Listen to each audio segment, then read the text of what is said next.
అంతర్జాతీయంగా కూడా ప్రసిద్ధి చెందారు. అభిమానులు రజనీకాంత్కు ప్రపంచవ్యాప్తంగా కోట్లాది అభిమానులు ఉన్నారు. తమిళనాడులో ఆయనను దేవుడిగా పూజించే స్థాయికి ఎదిగారు.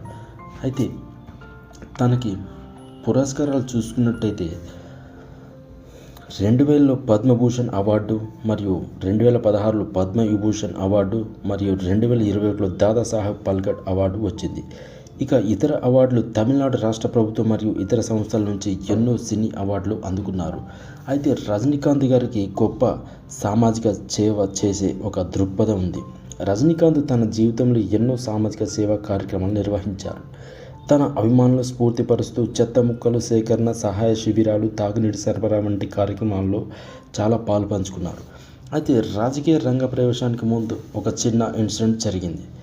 రజనీకాంత్ తన రాజకీయ ప్రవేశం గురించి ప్రకటించినప్పటికీ 2020లో ఆరోగ్య సమస్యల కారణంగా తన పార్టీని రద్దు చేసుకోవాల్సి వచ్చింది.